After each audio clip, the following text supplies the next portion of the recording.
भागवत भगवान की है आरती, पापियों को पाप से है तारती।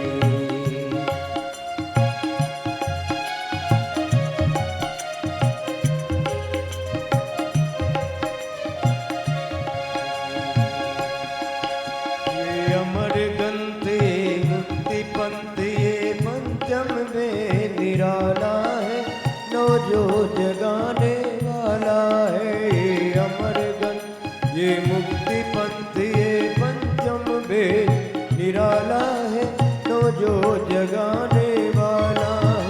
हरि नाम यही हरि धाम यही, हरि नाम यही हरि धाम यही, जग के मंगल की आरती, पापियों को पाप से है तारती। श्री भागवत भगवान की है आरती, पापियों को पाप से है तारती। जय हो।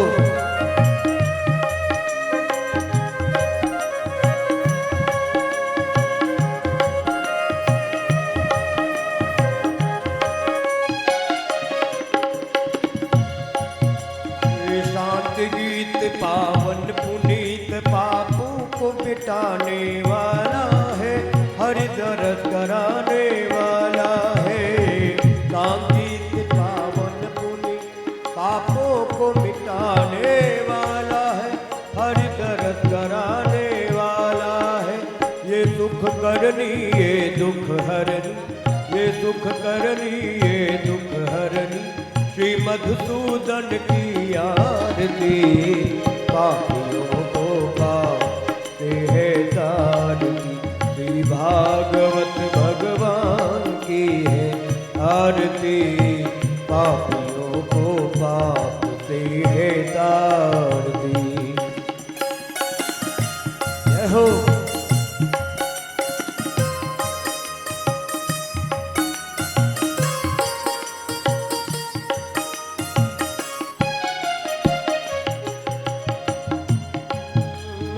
मधुर बोल सतकंठ को सन्मान बताने वाला है, बिगड़ी को बनाने वाला है। मधुर बोल सतकंठ को सन्मान बताने वाला है, बिगड़ी को बनाने वाला है। श्री राम यही घनश्याम यही, श्री राम यही घनश्याम यही, प्रभु की महिमा की आरती, पापियों को पाप से है तारती। श्री भागवत भगवान की है आरती, पापियों को पाप से है तारती।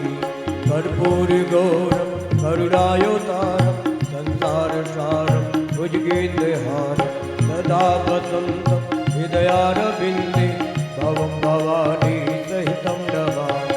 त्वमेव माता च पिता त्वमेव बन्धु च सखा त्वमेव विद्या द्रविणं त्वमेव सर्वं मम देव देव, त्वमेव सर्वं मम देव देव।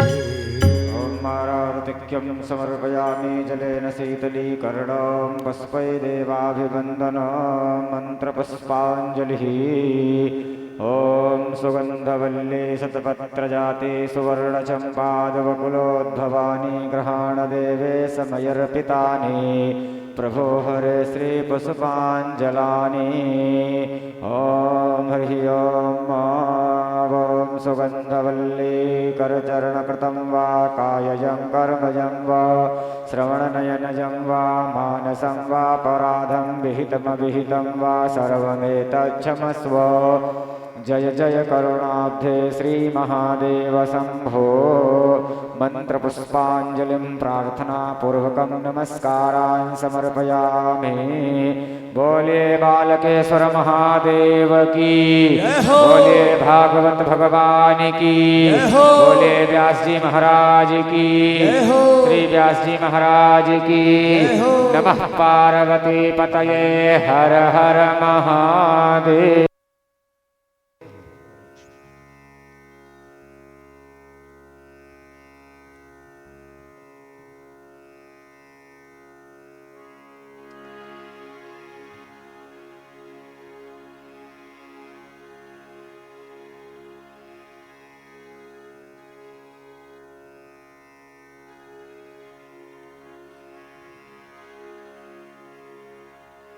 हरि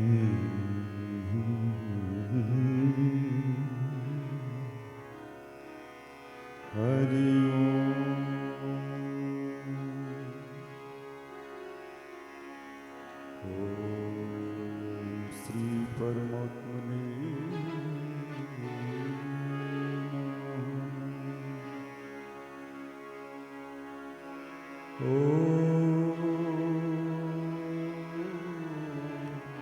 श्री गुरु चरण कमलेभ्यो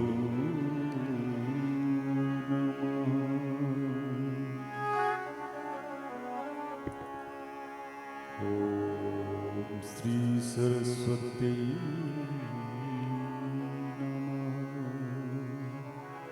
श्री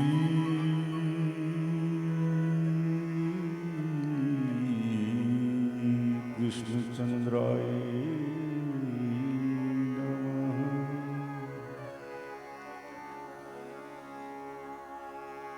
ध्येयं सदा परिभवग्नमभीष्टदो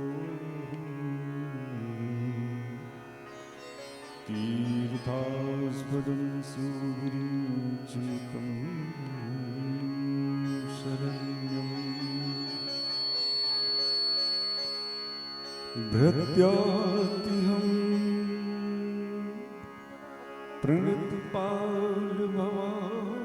प्रणतपालभवाधिपोतं वन्दे महापुरुषते चरणारविन्दम्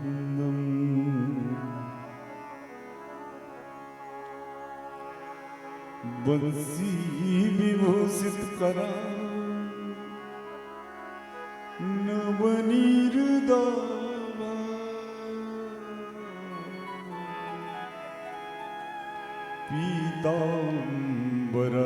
पीताम्बरदरुणबिंदु फलाधरोष्ठा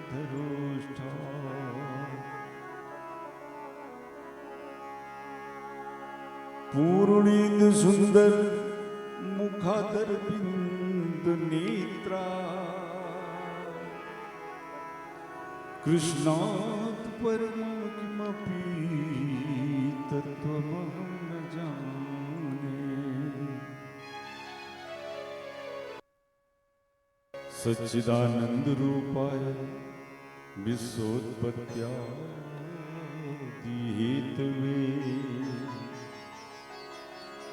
तापत्रय विनाशाय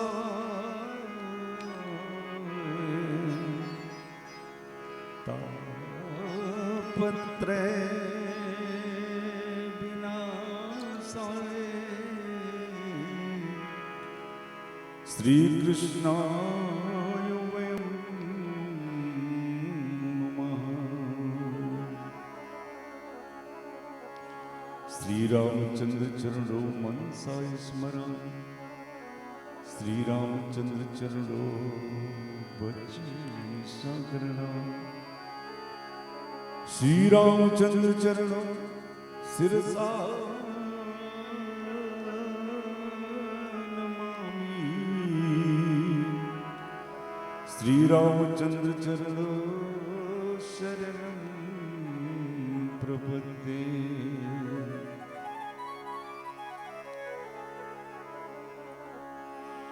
श्री गुरुचरण सरोज रज निज मन मुकुर सुधा वरनो रघुवर विमल जस जो दायक फल चार बुद्धिहीन तन जानिके सुमिरम पवन कुमार बल बुद्धि विद्या देव मोहि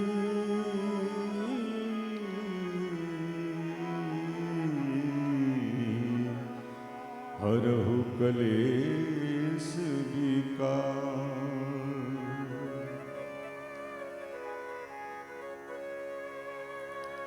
अपने अपने घर की सब कहूँ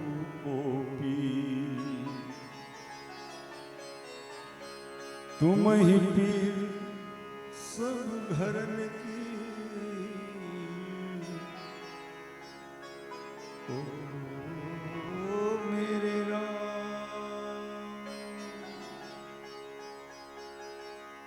तुम ही पीर सब घरन की। तुम धन्य धन्य रघुबीर। भक्ति भक्ति भगवंत गुरु चतुर नाम बपुए। जिनके पद बंदन किए नौ सत विघ्न। नौ सत विघ्न नौ सत विघ्न।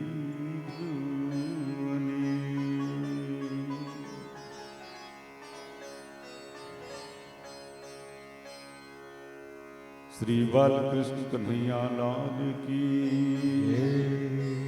श्री भागवत भगवान की। श्री सुखदेव जी महाराज की। भक्त वत्सल भगवान की। श्री शंकर भगवान की। श्री गणेश भगवान की। श्री रामलला सरकार की। अयोध्या धाम की। श्री कनक बिहारी सरकार की। सरजू मैया की। वृंदावन धाम की। ग्राम देवता की। ग्राम देवी की। वीर बजरंगबली दादा की। हर हर महादेव।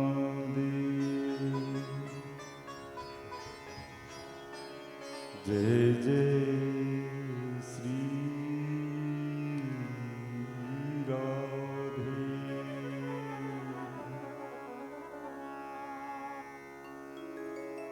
परम मंगलमय परात्पर अखिलेश्वर अकारण करुणा वरलाले कलत्र पीताम्बरधारी श्री बालकृष्ण लाल की बांगमयी प्रतिमूर्ति श्रीमद् भागवत भगवान के पावन पाद पद्मों में साष्टांग दंडवत प्रणाम करते हुए आचार्य श्री सुखदेव जी महाराज, श्री व्यास जी महाराज का चरण वंदन करते हुए पूज्य गुरुदेव भगवान के चरणों में सत सत नमन करते हुए बारंबार प्रणाम करते हुए भगवान भोले बाबा के चरणों में कोट सा नमन करते हुए यहाँ के कण कण को अपने मस्तक पर धारण करते हुए पंडाल कक्ष में उपस्थित जनता जनार्दन बाल गोपाल माताओं बहनों का हार्दिक अभिनंदन स्वागत करते हुए भागवत सत्संगिता का आज तृतीय दिवस।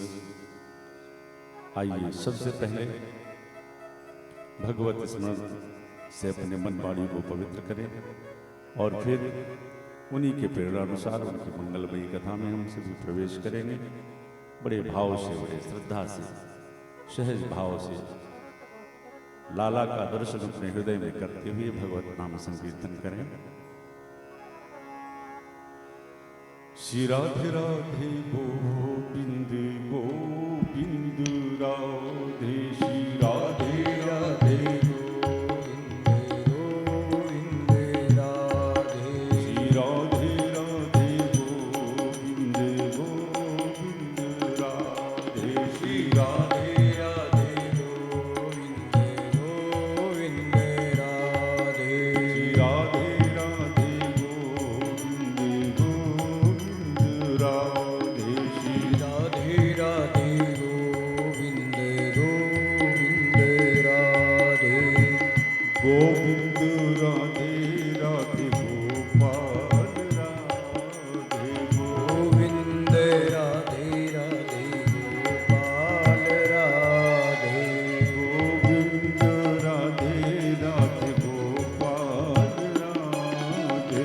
गोविंद राधे 12 इंची स्पीकर मशीन से डाउन राधे। गोविंद राधे राधे गोपाल राधे। गोविंद राधे राधे गोपाल राधे। श्री राधे राधे गोविंद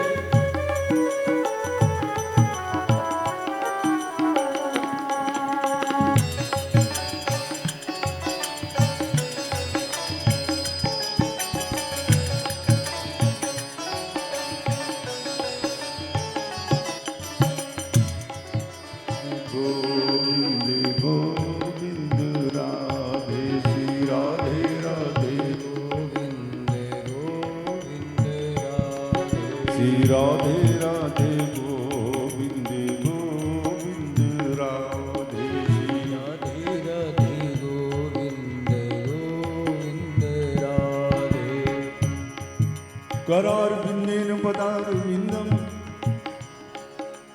मुखार बिंदे बिंदेशियंतम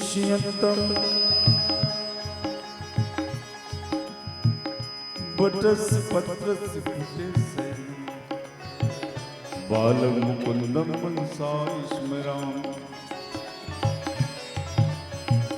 श्री कृष्ण गोविंद हरे मुरारे हे नाथ नारायण वासुदेवा जीवे पिबस्वा मृत में तुदे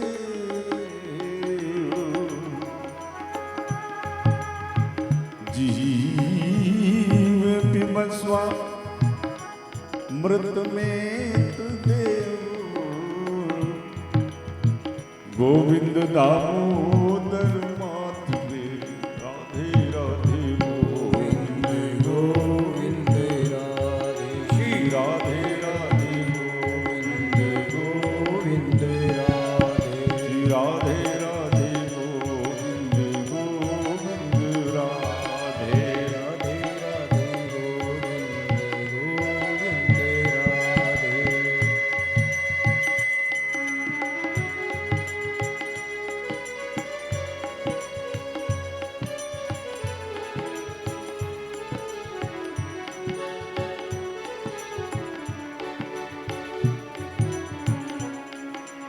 गोविंद राधे गोपाल राधे गोविंद राधे गोपाल राधे गोविंद राधे गोपाल राधे गोविंद राधे गोपाल राधे गोविंद राधे श्री गोपाल राधे गोविंद राधे गोपाल राधे गोविंद राधे राधे गोपाल राधे गोविंद राधे राधे गोपाल राधे गोविंद राधे राधे गोपाल राधे गोविंद राधे राधे गोपाल राधे श्री राधे राधे गोविंद गोविंद राधे श्री राधे राधे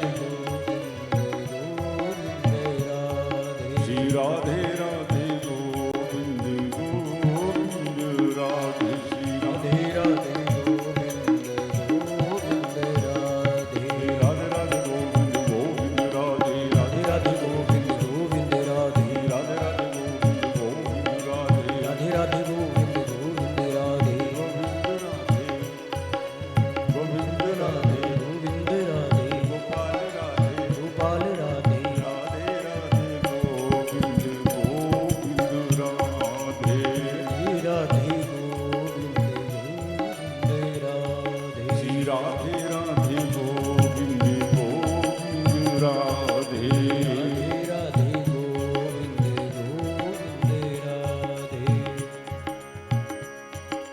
गोविंद राधे गोविंद राधे गोविंद राधे गोविंद राधे गोविंद राधे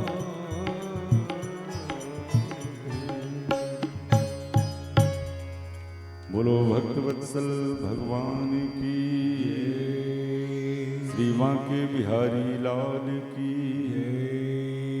कन्हैया लाल की वीर बजरंग बली दादा की हर हर महादेव जय जय श्री राधे।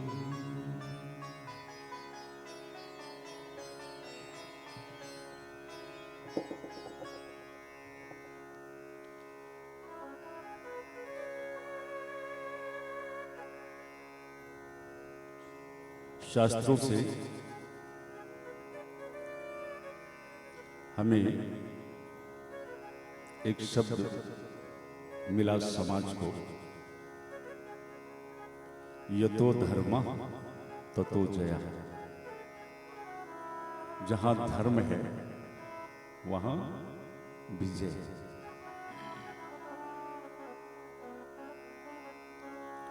लेकिन थोड़ा सा अगर विचार किया जाए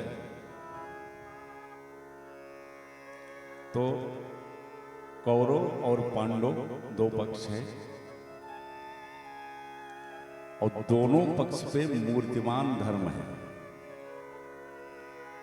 पांडव पक्ष में महाराज युधिष्ठिर धर्म के स्वरूप और कौरव पक्ष में श्री विदुर जी महाराज, वो भी यमराज जी के ही अवतार हैं।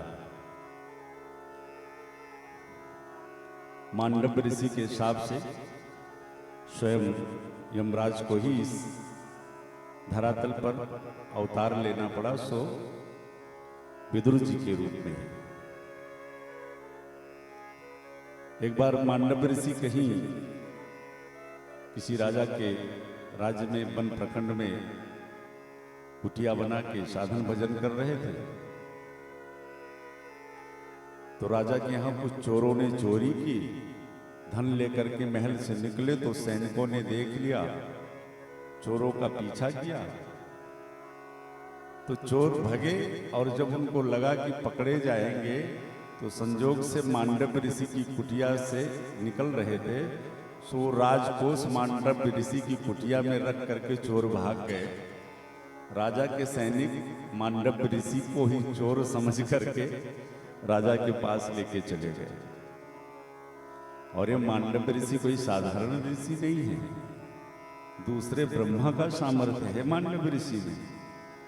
जब चाहें तो दूसरी सृष्टि का निर्माण कर सकते हैं। राजा ने मांडव्य ऋषि से पूछा, महाराज यज्ञ दान भजन जो भी करना था उसके लिए धन की जरूरत थी, तो आप आदेश करते, चोरी क्यों की? मांडव्य ऋषि राजा पूछता रहा लेकिन एक भी शब्द नहीं बोले। नीति का पालन करते हुए राजा ने मांडव्य ऋषि को फांसी की सजा सुना दी, फांसी दे दो। पर जितनी बार मांडव्य ऋषि के गले में फांसी का फंदा लगाया गया, जल्लादों ने जब रस्सा खींचा तो उतनी बार रस्सा टूट गया। जब राजा ने सुना तो घबराया, सोचा बड़ा अपराध हुआ, आके चरणों में गिरा, सरकार माफ करना। मांडव्य ऋषि ने कहा, तुम्हारी कोई गलती नहीं है, तुमने तो अपनी नीति का पालन किया है, लेकिन मैं जाकर के जरा यमराज से पूछूंगा कि मैंने अपने कई जन्मों में मैं कोई अपराध नहीं किया है, मेरे किस पाप की सजा थी कि जो आज मुझे फांसी के फंदे तक पहुंचा दिया। पहुंच गए हम लोग। यमराज जी ने भी बड़ा स्वागत किया, कहा स्वागत मत करो, मेरा रजिस्टर दिखाओ। मांडव्य ऋषि ने कहा, सरकार जब आप 5 वर्ष की अवस्था में थे, बाल्यकाल में, तो आपने एक तितली को कांटा चुभो दिया था, और उसी पाप का यह दुष्परिणाम है कि आज आपको फांसी के तख्त तक जाना पड़ा। मांडव्य ऋषि ने कहा यमराज से, महाराज ये मेरे अबोधावस्था में किया हुआ पाप था, और इस पाप की सजा आप मुझे स्वप्न में दे सकते थे, जागृत अवस्था में नहीं दे सकते थे, इसलिए बाप से भी अपराध बन गया है। और मैं आपको शाप देता हूं कि जाकर के पृथ्वी पर अवतार लो, जन्म लो। और हमारे देवताओं के लिए सबसे बड़ा मुश्किल यही होता है, जन्म मरण के चक्कर में पड़ना। तो वही यमराज जी महाराज विदुर जी के रूप में कौरव पक्ष पे हैं। दोनों पक्ष पे मूर्तिमान धर्म है। लिखा है कि यतो धर्म ततो जया, जहां धर्म है वहां विजय है। तो फिर पांडव विजयी और कौरवों का पतन क्यों हुआ?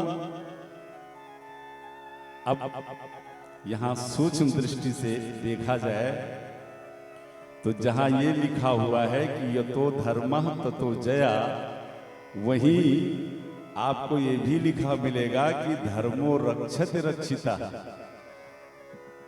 जो धर्म की रक्षा करता है तब फिर धर्म उसकी रक्षा करता है। दोनों पक्ष पे धर्म मूर्तिमान है तो, लेकिन पांडव पक्ष पे जो धर्म है, अगर उस धर्म ने कुछ गलत निर्णय भी ले लिया है तो सभी उसके सहयोगी बनते हैं, उस धर्म के सहायक बनते हैं। और विडंबना है कौरव पक्ष पे जो धर्म है।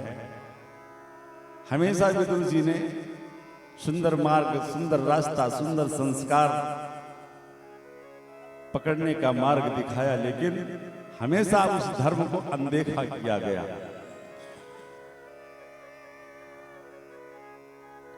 और जो धर्म को अनदेखा कर दे भैया, कुछ दिन भले मस्ती कर ले, लेकिन जब धर्म उसे तोड़ता है तब फिर वो न धरती का रह जाता है ना आकाश का। माता सीता वन में रावण साधु का वेश बना करके आ गया, याचना की, भिक्षा की। श्री लखनलाल जी ने कहा मैया इस रेखा को लांघना मत, और साधु कह रहा है कि इस रेखा के बाहर आकर के भिक्षा दो तभी लूंगा। माता सीता ने विचार किया कि गृहस्थ के घर से कोई याचक खाली हाथ चला जाए तो ये तो गृहस्थ धर्म टूट जाएगा। पर देवर जी ने कहा है कि इस रेखा का उल्लंघन मत करना।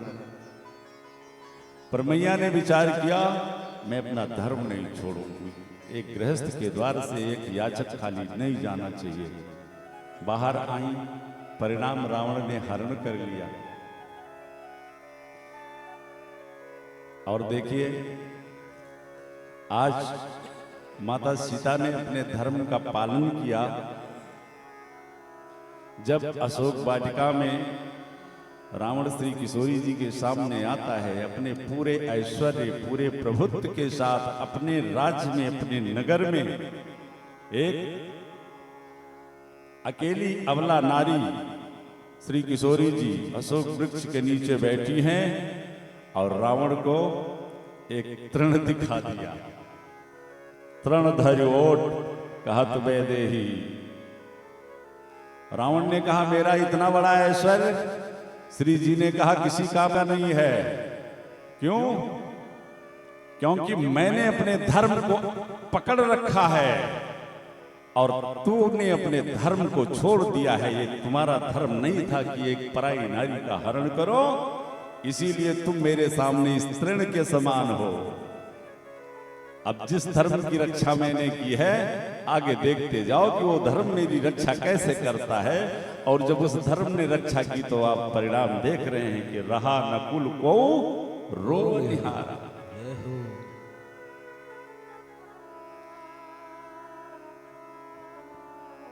ये श्रीमद् भागवत महापुराण का अनुष्ठान ये कोई व्यक्ति विशेष नहीं होता,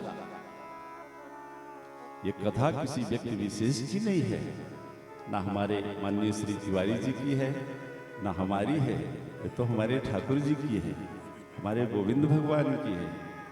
और अगर हम सनातन धर्म का अनुपालन करते हैं, सनातन धर्म में हमारा जन्म हुआ है, तो कहीं भी, यहीं की बात मैं नहीं कर रहा, कहीं की भी बात हो, बगल में अपने सन्निकट कहीं भी ठाकुर जी की कथा हो रही हो, हम धर्म को अगर मानते हैं, सनातन धर्म में हमारा जन्म हुआ है, तो ये हमारा धर्म बनता है कि उस कथा में उपस्थित होकर के और कथा का सम्मान करें, सम्मान बढ़ाएं। और नहीं करेंगे तो समझिए कहीं ना कहीं ये धर्म टूट रहा है। बाकी दुनिया समझदार है, समझदार के लिए सारे काफी। आइए 2 बार भगवत स्मरण करें और फिर कल के प्रसंग से सभी जोड़े। श्री राधे राधे गोविंद गोविंद राधे, श्री राधे राधे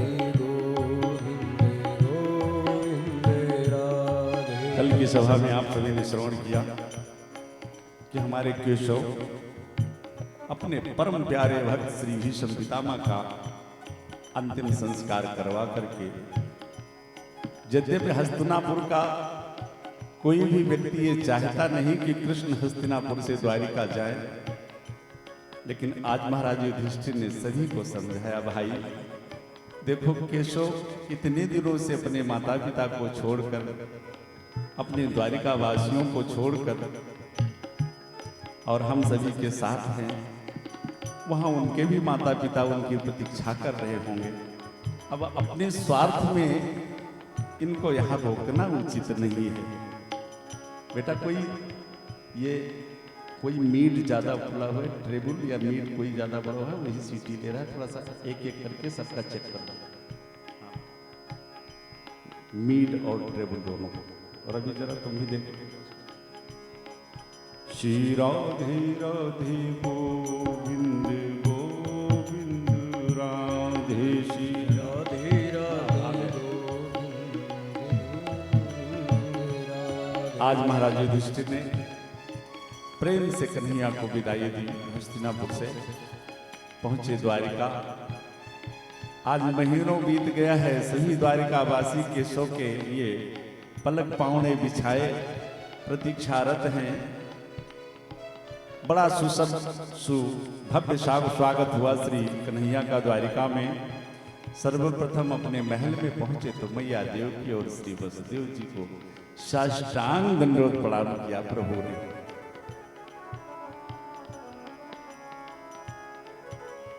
शास्त्र कहते हैं कि हम अपने से बड़ों को, अपने माता पिता को, साधु संत जनों को अगर प्रणाम करते हैं तो वो आशीर्वाद दे या ना दे, चार चीजें आपको सहज ही में प्राप्त हो जाती हैं।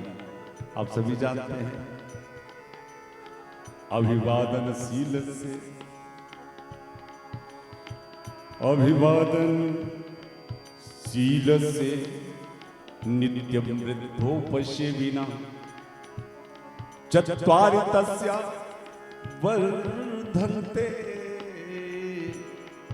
वो चार चीजें कौन कौन सी हैं? आयुर्विद्या यशो बलम। आयु, विद्या, यश और बल, ये चार चीजें अगर हम अपने से बड़ों को, संतजनों को, माता पिता को प्रणाम करें तो ये चार चीजें हमें सहज ही में प्राप्त हो जाती हैं।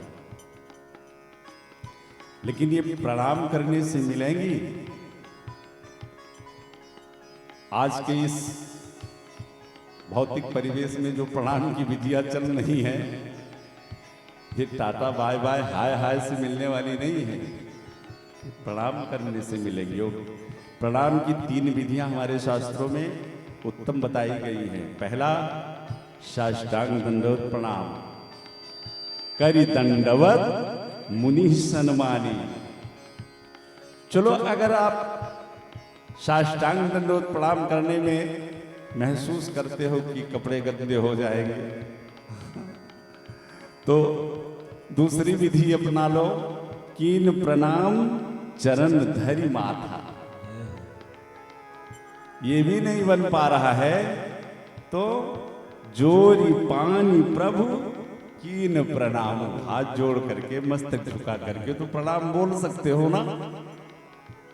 तो कम से कम अगर ये चार चीजें आपको प्राप्त करनी है, आयुर, विद्या, यश और बल, तो टाटा बाय बाय हाय हाय छोड़ो, प्रणाम की विधा पे आओ।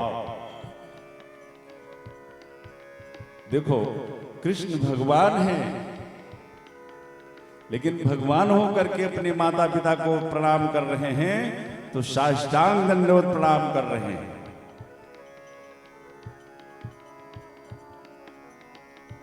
नैमिषारण्य तीर्थ में बैठे 88,000 ऋषियों के समुदाय को परीक्षित जन्म की कथा सुनाने बैठे थे श्री सूत जी महाराज। लेकिन जब भक्त और भगवान की कथा में आए तो ऐसा डूब गए कि उन्हें परीक्षित का तो होश ही नहीं रहा। ऋषियों ने पूछ लिया, महाराज परीक्षित का क्या हुआ? तब होश आया श्री सूत जी को। कहा ऋषियों, भगवान की अनुग्रह से वो बालक मात्र उदर में बड़ा ही सुरक्षित रहा और समय आने पर हस्तिनापुर में उस बालक का जन्म हुआ। श्री व्यास जी महाराज ने आकर के नामकरण किया। नामकरण करना हुआ तो श्री व्यास जी महाराज ने विचार किया कि भगवान विष्णु के परम अनुग्रह से इस बालक की रक्षा हुई है, उन्हीं की कृपा से ये बालक सुरक्षित, इसका जन्म हुआ है। विष्णु न रातः दत्ता, इसलिए इस बालक का नाम मैं विष्णु रात रखता हूं। वो तो अंत में महाराज परीक्षित का जब जन्म हुआ तो जो व्यक्ति महाराज परीक्षित के सामने आता है उसके चेहरे को बड़ी ध्यान से, बड़े गौर से टुकुर टुकुर देखते लगते हैं। सोचते हैं कि जब से मेरा जन्म हुआ लाखों चेहरे मेरे सामने आए, लेकिन अभी वो चेहरा पता नहीं इन चेहरों में कहां गायब हो गया है कि जो मात्र गर्भ में जाकर के मेरी रक्षा की थी। आज कन्हैया ने द्वारिका में सुना महाराज परीक्षित का जन्म हुआ है, तो आज पुनः द्वारिका से खूब ढेर सारा उपहार इत्यादि लेकर के और पुनः हस्तिनापुर आए।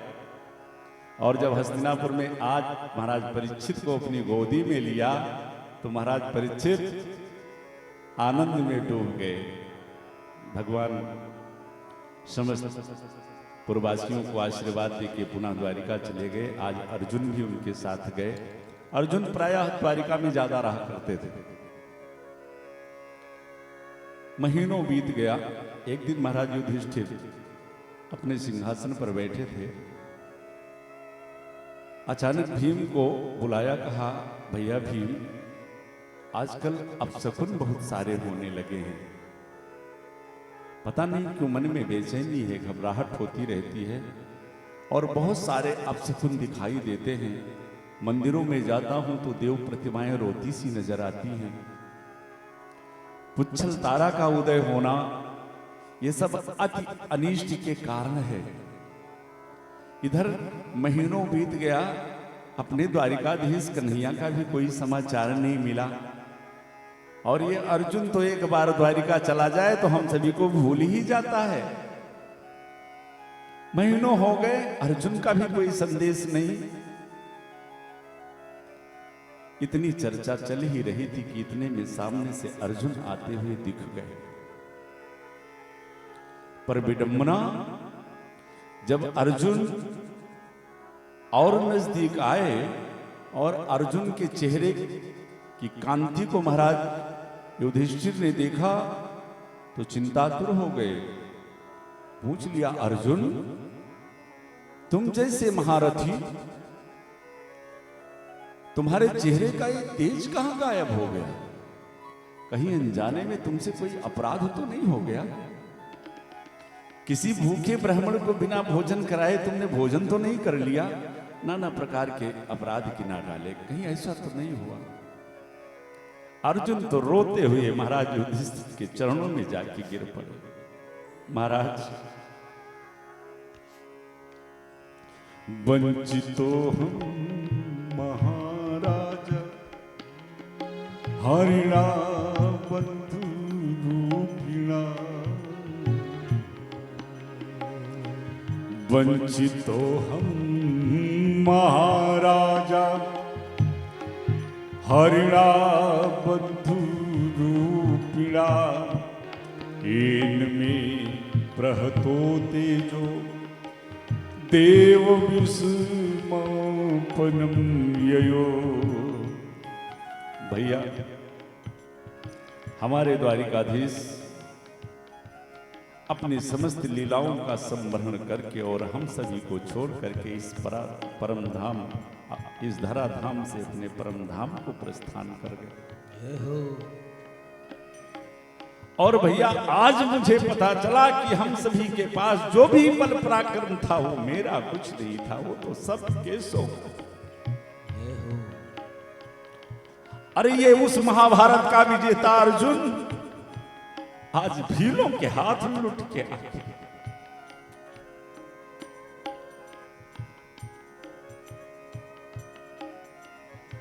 ये चर्चा अर्जुन और भीम की हो ही रही थी। इतने में मैया कुंती अंदर महलों में थी। सुना अर्जुन आए हैं, भाग पड़ी। चल करके पूछो जरा, मेरा केशव कैसा है, मेरा कन्हैया कैसा है, मेरे कन्हैया का संपूर्ण परिवार सुख से है तो, प्रद्युम्न अनिरुद्ध इत्यादि सभी खूब ठीक से हैं तो, द्वारिकाधीश का समाचार जानने की। जैसे ही कुंती पहुंची और कुंती ने सुना कि द्वारिकाधीश तो इस धराधाम से प्रस्थान कर गए, भैया जो सांस कुंती की अंदर गई थी, कुंती ने सोचा कि जब केशव नहीं तो फिर ये सांस कैसे। माता कुंती ने उसी क्षण अपने प्राणों को त्याग कर दिया। दो प्रेमी भगवान के ऐसे हुए हैं कि जिनसे भगवान का वियोग सहा नहीं गया है। त्रेता में महाराज दशरथ और द्वापर में देवी कुंती। अरे महाराज दशरथ तो फिर भी 3 दिन जीवित रहे, इस आस में कि शायद सुमंत्र जी लेकर के वापस आ जाए, लेकिन माता कुंती ने उसी क्षण अपने प्राणों को छोड़ दिया। महाराज युधिष्ठिर ने भी निर्णय लिया कि मेरे प्रभु चले गए तो हम सभी को भी प्रस्थान करना चाहिए। अपने बड़े सुपुत्र जयमेध्य को राज सिंहासन पर बिठाया और स्वयं माता द्रौपदी इत्यादि के साथ हिमालय को चल पड़े। और जब महल से निकलने लगे,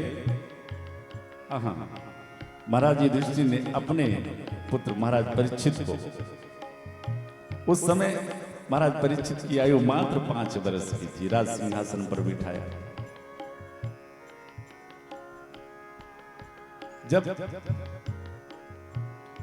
युधिष्ठिर इत्यादि महल से निकलने लगे तो महाराज परीक्षित ने हाथ जोड़ करके एक प्रश्न किया, महाराज जब आप हस्तिनापुर के सम्राट थे तो द्वारिकाधीश की छत्र छांव में ये राज सत्ता चलाते थे, राज सिंहासन संभालते थे। ये बताइए कि मुझ नन्हे से परीक्षित को आप किसके हवाले छोड़ कर,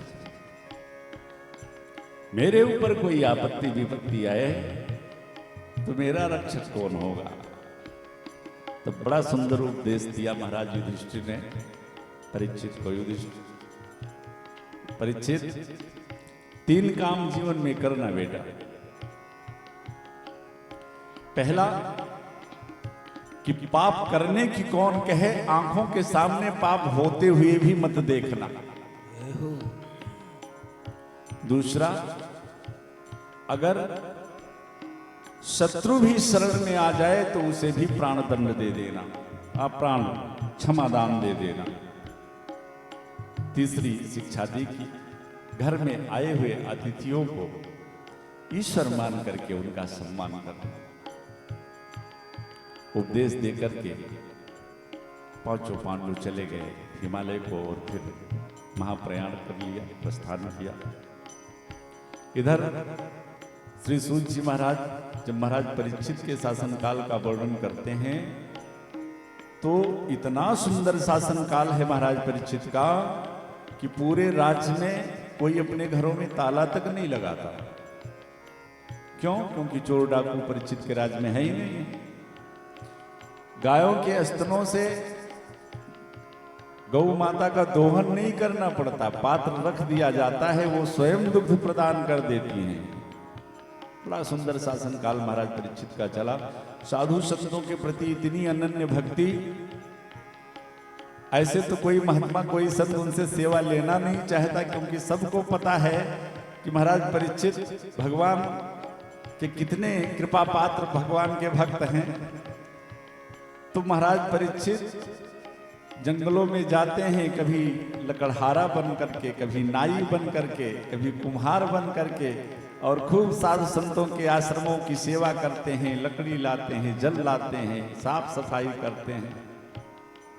इतने अनन्य भक्त संतों के महाराज परीक्षित।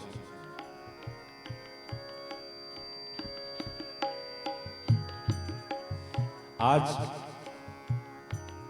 एक दिन महाराज परीक्षित ने विचार किया कि लाओ जरा चल करके अपने राजकोष का निरीक्षण करूं कि हमारे पूर्व पितामहों ने हमारे राज्य के लिए कैसा धन संचय कर रखा है, कितने धन हमारे राजकोष में है।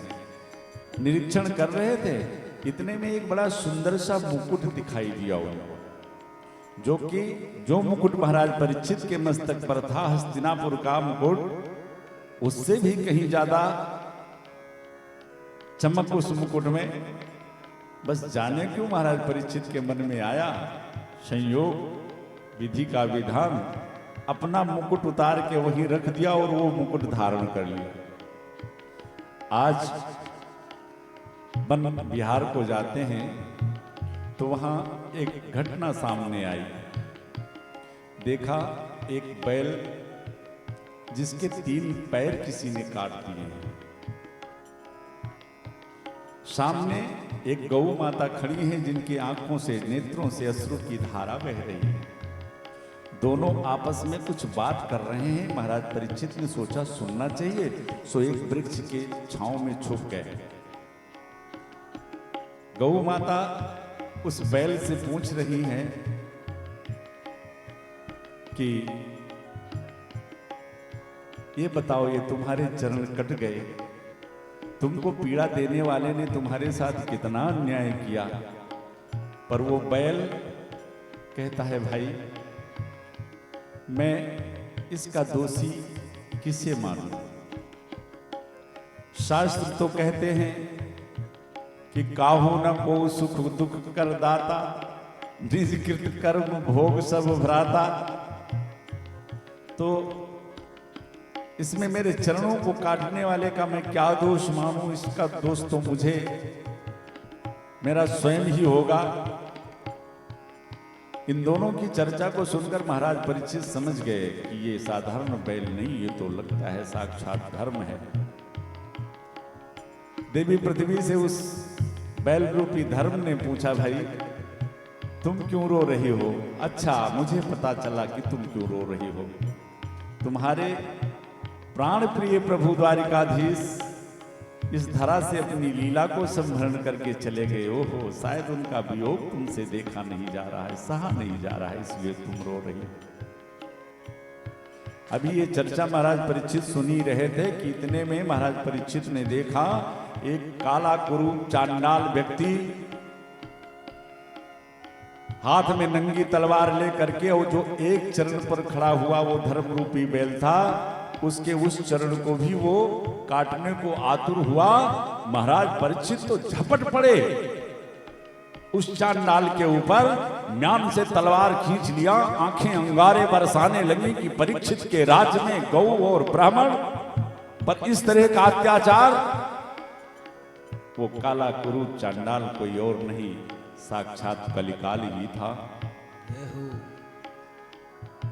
कलिकाल ने देखा कि महाराज परीक्षित अब मुझे छोड़ेंगे नहीं, तो जा करके चरणों में गिर गया। पाहिमाम त्राहिमाम रक्षमाम। यद्यप महाराज परीक्षित मारना चाह रहे थे, लेकिन अपने पितामहों की बात याद आ गई, उपदेश उनका याद आ गया कि शरण में शत्रु भी आ जाए तो बेटा क्षमा कर देना। नहीं, वहीं खत्म कर दिए होते, काम नहीं खत्म। कलिकाल ने हाथ जोड़ा। महाराज परीक्षित ने कहा, तुम मेरे राज्य में नहीं रह सकते। कलिकाल ने कहा, सरकार, पूर्व सूर्य उदय से लेकर सूर्य अस्त तक का आपका राज्य है और द्वापर का अंत समय है, अब बारी मेरी है, तो मुझे कहीं ना कहीं स्थान तो आपको देना ही पड़ेगा रहने के लिए। सो महाराज परीक्षित ने कलिकाल से कहा कि जा, अगर तुझको रहना है तो द्वितम पानम स्त्रिया सूना, 4 स्थान बता दिया कि जा इस 4 जगह रह ले मेरे राज्य में। द्वितम मतलब जहां लोग जुआ खेलते हो, पानम जहां सुरापान करते हो, स्त्रियां जहां लंपट लोग रहते हो, सूना नाम हिंसा, जहां लोग हिंसा करते हो। तो जहां लोग जुआ खेलते हैं वहां कलिकाल कपट के रूप में रहता है। जहां सुरापान करते हैं वहां कलिकाल मद अभिमान के रूप में रहता है। जहां लंपट लोग रहते हैं वहां काम के रूप में रहता है। और जहां लोग हिंसा करते हैं वहां समस्त पापों को अपने सर पर धारण करके कलिकाल वहां निवास करता है। दुनिया का कोई भी पाप ऐसा ही नहीं है कि जो वहां रहने वाले व्यक्ति वहां वो कृत्य करने वाले व्यक्ति के ऊपर चढ़ न जाए।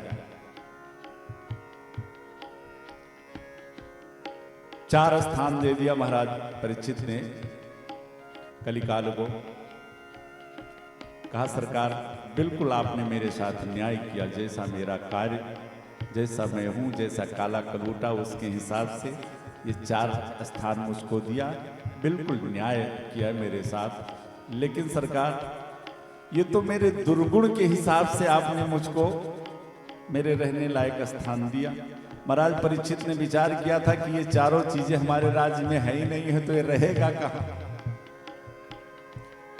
तो कलिकाल ने कहा सरकार बिल्कुल बढ़िया किया आपने, पर मेरे अंदर एक आध अच्छाई भी है। महाराज परीक्षित ने कहा तेरे अंदर और अच्छाई? कौन सी अच्छाई है भैया तेरे अंदर?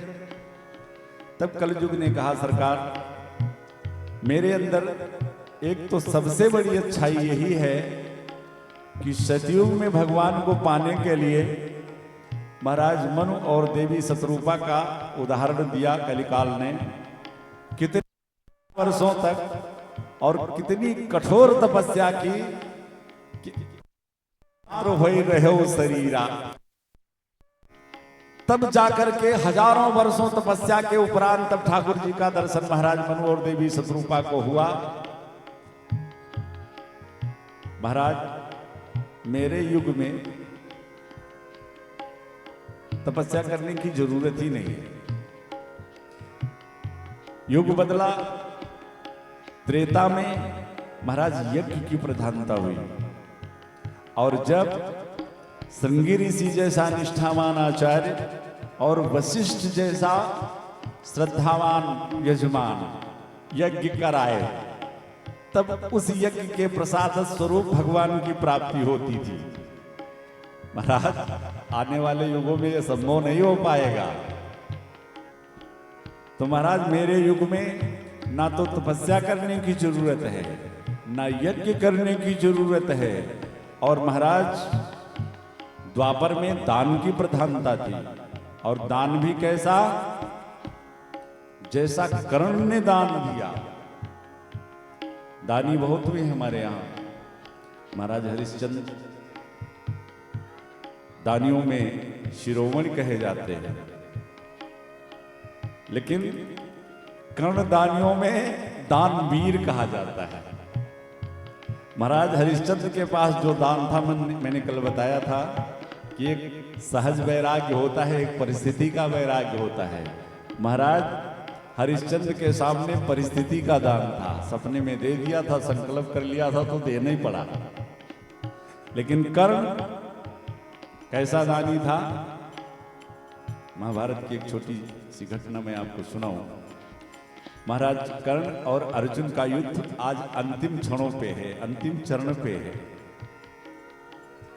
अर्जुन अपने बाणों से प्रहार कर्ण के रथ पर करते हैं। कर्ण का रथ 21 कदम पीछे चला जाता है, पर संभल करके जब कर्ण अर्जुन के रथ पर प्रहार करता है तो 2 इंच कर्ण का अर्जुन का भी रथ खिसक जाता है। और जब 2 अंगुल अर्जुन का रथ पीछे जाता है तो सारथी बने केशव हमारे कर्ण की प्रशंसा कर बैठते हैं। अरे वाह रे कर्ण। अर्जुन को यह बात अच्छी नहीं लगती। सारथी मेरे हो, प्रशंसा शत्रु की कर रहे हो। अंत में अर्जुन के द्वारा जब कर्ण कि रोम रोम में बाण लग गए, रथ का पहिया नीचे धंस गया था, नीचे धरती पर गिर पड़ा कर्ण। अर्जुन ने रोम रोम में बाण चुभो दिया। कर्ण को मृत समझ करके अर्जुन अपने शिविर को लौट गए। और जब शिविर पे पहुंचे तो केशव ने अर्जुन से कहा, अर्जुन तुम कहते थे कि मैं कर्ण की प्रशंसा क्यों करता हूं, चलो दिखाऊं। अर्जुन को साथ लिया, अर्जुन का भी और अपना भी ब्राह्मण का वेश बना लिया, और यहां कर्ण सम्रांगण में अब प्राण निकले कि तब सामने पहुंच गए और याचना कर दिया, दानवीर कर्ण की जय हो। रोम रोम में बाण लगा हुआ है, छत बिछत शरीर पड़ा हुआ है। धीरे से आंख खोला कर्ण ने तो देखा दो ब्राह्मण याचक सामने खड़े हैं। कर्ण का हृदय करुणा से भर गया। लगता है कि आज जीवन के अंतिम क्षणों पे प्रतिज्ञा टूट जाएगी कि कर्ण के दर से कोई खाली नहीं गया। कहा, ब्राह्मण देवता, आज इस कुरुक्षेत्र के मैदान में आपको देने के लिए मेरे पास कुछ नहीं है। तो ब्राह्मण बने भगवान ने कर्ण से कहा, तो तू एक काम कर, तू अपने मुंह से एक बार बोल दे कि मैं वापस जाऊं। तब तक कर्ण को एक बात याद आ गई, कर्ण के दांत में सोने लगे हुए थे। प्रसन्न हो गए। ब्राह्मण देवता की जय हो, कृपा करके मेरे दांतों में सोने लगे हुए हैं, यही तोड़ लीजिए। भगवान ने कहा, कर्ण मैं कोई कसाई थोड़ी हूं, अगर दान तुझे देना है तो अपने हाथों से तोड़ करके दे। रोम रोम में बाण पहले से विधा है, हिला जा नहीं रहा है। कर्ण की दृष्टि पड़ी जहां भगवान खड़े थे, वहीं भगवान के पैरों के पास एक पत्थर का टुकड़ा पड़ा हुआ था। तो ब्राह्मण बने भगवान से कर्ण ने कहा, ब्राह्मण देवता कृपा करके अपने चरणों से वो पत्थर का टुकड़ा मेरी तरफ खिसका दीजिए। भगवान ने कहा, इस कार्य में मैं तुम्हारी कोई मदद नहीं करूंगा। ऐसे नहीं दानवीर का सर्टिफिकेट मिला है कर्ण को। रोम रोम में बाण लगा हुआ है, जीवन के अंतिम क्षण थे, हिला नहीं जा रहा था, लेकिन प्रतिज्ञा टूट ना जाए, किसी तरह घिसटते हुए उस पत्थर के टुकड़े के पास कर्ण पहुंचता है। बाएं हाथ से पत्थर का टुकड़ा उठाता है और बाएं हाथ से दांतों को, अपने कच्चे दांतों को अपने हाथों से तोड़ के दाहिने हाथ पे सभी दांतों को ले लिया। विचार कीजिए, कल्पना कीजिएगा कैसा क्षण रहा। सारे दांतों को तोड़ लिया, अब तो बोला भी नहीं जा रहा है, चेहरा विभत्स हो गया है। हाथ बढ़ा दिया भगवान की तरफ। भगवान ने कहा, कर्ण ये झूठा दान है, अगर देना है तो इसे धो कर दे। कर्ण ने विचार किया, इस कुरुक्षेत्र के मैदान में लाखों योद्धा तो ऐसे होंगे कि अगर उनको थोड़ा सा जल मिल जाए तो उनकी प्राण रक्षा हो जाए, यहां जल कैसे मिल सकता है? पर नहीं, देना है तो धो के दे। तब तक कर्ण की दृष्टि गई, बगल में उसकी धनुष पड़ी थी। किसी तरह घिसट के एक हाथ से धनुष को उठाया, बगल में तरकस पड़ा हुआ था, पैर में धनुष को फंसाया, तरकस से एक बाण निकाल के पृथ्वी की तरफ छोड़ा। महाराज गंगा की धारा निकल आई, जिसे हम बाण गंगा कहते हैं। वो हमारे कुरुक्षेत्र आश्रम से 10 किलोमीटर की दूरी पर है, ज्योतिषर के नाम से। जल की धारा निकली, कर्ण ने उसमें वो दांत धो करके और भगवान की तरफ बढ़ाया। भगवान चतुर्भुज रूप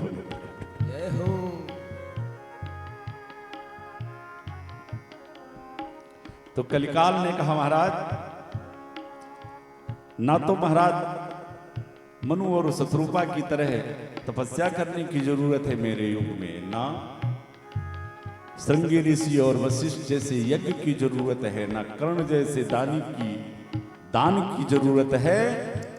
मेरे युग में भगवान को पाने के लिए, अपना कल्याण करने के लिए लोगों को कलियुग केवल हरि गुण गाहा, कलियुग केवल नाम आधारा, कलियुग केवल नाम आधारा, कलियुग केवल नाम आधारा, कलियुग केवल नाम आधारा, सुमीरी सुमीरी भवभूतरी अपारा, सुमीर सुमीर नर उतर। महाराज 99% छूट मेरे युग में मिल जाती है जीव को।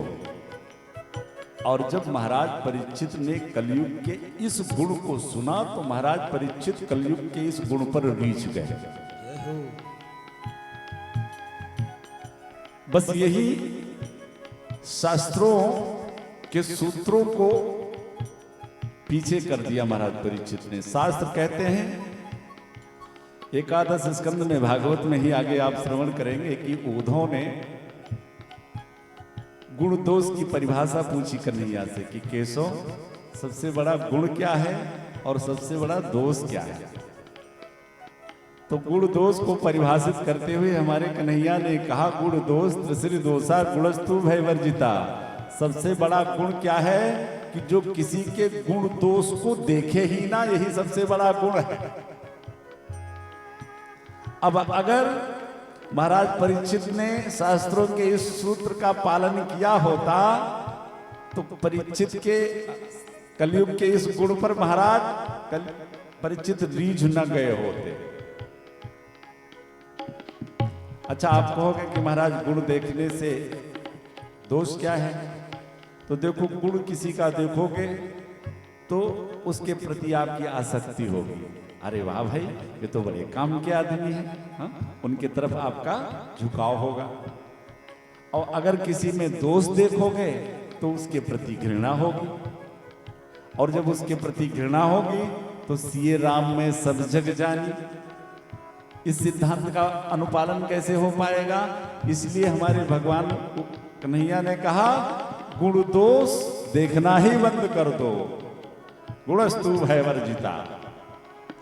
महाराज कलिकाल के इस गुण को सुनकर कि न तपस्या करने की जरूरत, न यज्ञ करने की जरूरत, न दान देने की जरूरत, काम करते रहो, नाम जपते रहो, अपने रथ को सुमार्ग चलाते चलो, कृष्ण गोविंद गोपाल गाते चलो। जय हो। रीझ गए महाराज परीक्षित। और जब कलिकाल ने देखा कि महाराज परीक्षित हमारे इस गुण पर रीझे हुए हैं, तो और भी विशेषता बताना शुरू कर दिया। महाराज ये विशेषता तो मेरी है ही है, एक और बड़ी विशेषता मेरे अंदर है। वो क्या भैया? तो कलयुग ने कहा, महाराज देखो, सतयुग त्रेता द्वापर में आप किसी के बारे में अहित मन में सोच लो, करो मत, लेकिन वो अहित करने का पाप व्यक्ति को लग जाता था। लेकिन मेरे युग का ये प्रभाव है कि अगर किसी का अहित आपने सोच लिया है और किया नहीं तो वो पाप आपको नहीं लगेगा। कलिकर एक पुनीत प्रतापा और मानस पुण्य होए। अपितु अगर किसी धर्म के बारे में आपने सोचा है कि काश मेरे पास अगर खूब भगवान ने पैसा दिया होता तो मैं भी भागवत करवाता, और कदाचित आपने हृदय में सोचा हो करवा नहीं पाए तो भागवत करवाने का फल तो आपको मिल जाएगा, लेकिन मानस पुण्य हुए नहीं पापा। अगर कोई पाप मन में आ गया है तो उसका दुष्परिणाम आपको नहीं लगेगा। अरे महाराज परीक्षित तो पूरे पूरे रीझ गए कलयुग में, भैया तो बड़े काम की चीज है। और जब कलिकाल को इस तरह से महाराज परीक्षित को इस तरह से प्रसन्न देखा कलिकाल ने, तो कहा सरकार तो एक छोटा सा काम मेरा कर दीजिए। बोले क्या? कहा बस देखिए मैं जैसा था आपने मेरे रहने का बिल्कुल मेरे हिसाब से स्थान दिया, लेकिन मैं चाहता हूं कि एक कोई बढ़िया सी जगह मुझको दे देते कि कोई रिश्तेदार वगैरह बढ़िया आए तो एक ड्राइंग रूम उसके लिए थोड़ा सा। अब चूंकि उसके गुण पर रीझे हुए थे, सो परीक्षित के मुंह से निकल गया, जा सोना तुझको और दिया मैंने, सोने में भी रह लेते।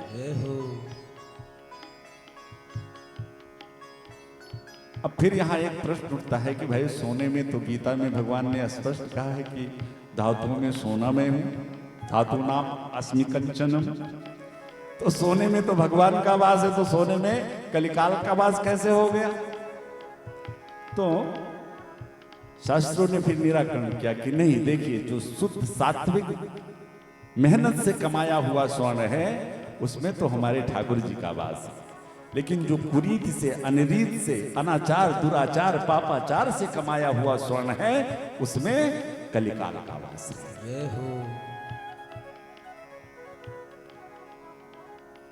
अब फिर प्रश्न उठा कि क्या महाराज परीक्षित के सर पे जो मुकुट था वो अनरीत से कमाया हुआ स्वर्ण था? राजकोष का निरीक्षण करने महाराज परीक्षित गए थे। अगर हस्तिनापुर के उस राज मुकुट को बदला ना होता तो कलिकाल की एक न चलती। वो मुकुट जब जरासंध का वध किया भीम ने, तो उसको मारने के उपरांत उसका मुकुट उठा लिया हाथ में। महाराज युधिष्ठिर ने कहा भीम ये क्या कर रहे हो? कहा महाराज इसको उपयोग में नहीं लाएंगे, लेकिन अपने लाइब्रेरी में रखेंगे कि हमारी आने वाले संतानें देखें जरा कि हमारे पूर्वज कितने बड़े बड़े बड़े योद्धा थे कि जिसने जरासंध जैसे महारथियों को महाबली को मारा। जब महाराज युधिष्ठिर ने रोका कि ये कुरीति से कमाया हुआ हिंसा से कमाया हुआ स्वर्ण है युधिष्ठिर भीम, ये कभी ना कभी घातक बन जाएगा, विचार कीजिए। उसी स्वर्ण मुकुट को धारण करके आज महाराज परीक्षित चले गए थे। कलिकाल उसी स्वर्ण मुकुट में जाके समाहित हुआ और जैसे उस मुकुट में वो प्रवेश किया, महाराज परीक्षित की मति को बदल दिया। जो राजा किसी संत किसी आश्रम में जाता था तो घोड़ा दूर छोड़ता था, नंगे पांव पादुका दूर निकाल देता था, आज घोड़े पर बैठ करके निकले। संयोग से प्यास लगी, निकट में समीक ऋषि का आश्रम था, सीधा घोड़ा लेकर के आश्रम के अंदर ही चले गए। घोड़े पर बैठे बैठे आवाज दिया, है कोई मुझे जल पिलाए। महात्मा श्री समीक ऋषि जी भगवान के ध्यान में बैठे थे और आश्रम के जो उनके शिष्य गण थे, उनके पुत्र थे, सभी कौशिकी नदी पर स्नान करने गए हुए थे। महाराज परीक्षित घोड़े से उतरे, सोचा ये महात्मा लोग विचार कर रहे होंगे कि राजा आया है, राजा की सेवा करनी पड़ेगी, इसलिए इन्होंने झूठी समाधि लगा ली कि ताकि हमें इनकी सेवा न करनी पड़े। अंदर गए, देखा समीक ऋषि भगवान के ध्यान में बैठे थे। तो ये समाधि असली है कि नकली, इसका पता करने के लिए महाराज परीक्षित ने बगल में देखा तो एक मरा हुआ सांप पड़ा हुआ था। अपने धनुष के पोटी से उठा करके समीक ऋषि के गले में लपेट दिया। पर महात्मा असली, समाधि असली, कोई फर्क ही नहीं।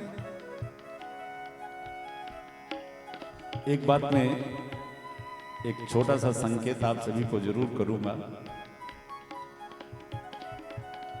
संत को पहचानने के लिए अपनी दृष्टि बहुत तीखी रखनी चाहिए, बहुत पैनी दृष्टि से संत की पहचान करनी चाहिए। क्यों?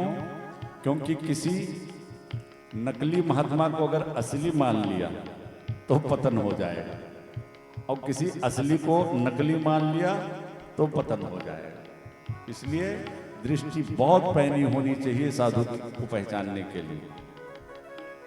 एक रामायण में कथा आती है, एक नकली महात्मा के चक्कर में पड़ करके महाराज भानु प्रताप का सर्वनाश हो गया।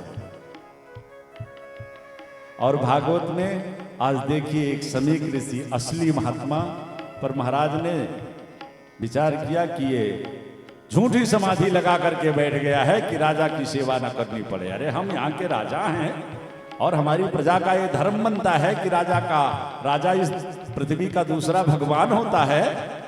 अहम नकली मान बैठे।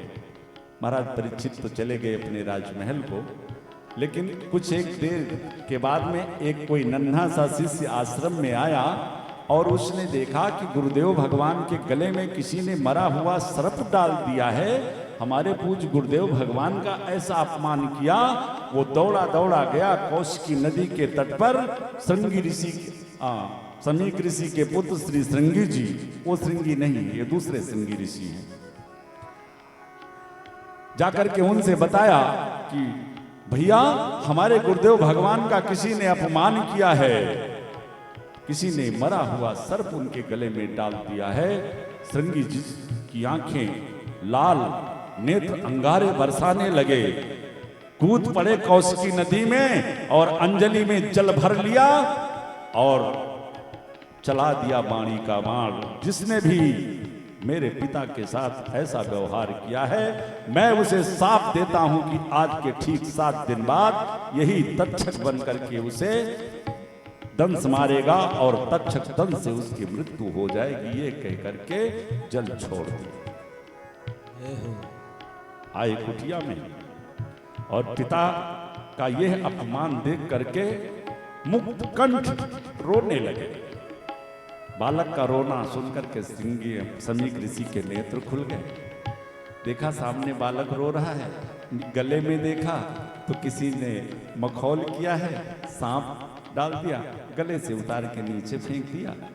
बालक को हृदय से लगाया। बेटा, श्रृंगी ऋषि ने कहा, पिताश्री जिसने भी आपके साथ ये मखौल किया, आपका अपमान किया, मैंने उसे शाप दे दिया कि आज के ठीक 7 दिन के बाद उसकी मृत्यु हो जाएगी। श्रृंगी ऋषि के मुख से तो आह निकला। अरे बेटा, तूने ये क्या किया? तूने परीक्षित जैसे राजा को शाप दे दिया। तो त्रिकालदर्शी महात्मा, उनको तो सब पता है कि कलिकाल के दोष से दूषित होकर महाराज परीक्षित से ऐसा अपराध। बेटा, तूने ये क्या किया? क्या एक संत का यही स्वभाव होना चाहिए जो तुमने किया है?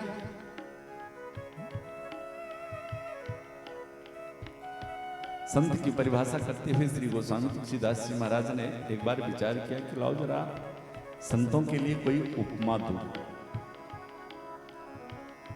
सोचा संत कितने मुलायम होते हैं। संत हृदय नवनीत समाना, जो तुरंत का निकाला हुआ मक्खन होता है जितना मुलायम होता है, गोस्वामी जी को लगा कि सबसे मुलायम ही होता है। लिख तो दिया आधी लाइन में कि संत बिल्कुल तुरंत के निकले हुए मक्खन के समान कोमल हृदय वाले होते हैं। लेकिन अगले ही क्षण महाराज गोस्वामी तुलसीदास जी को अपनी गलती का एहसास हुआ। ओहो, नहीं नहीं, ऐसा नहीं हो सकता। ये मक्खन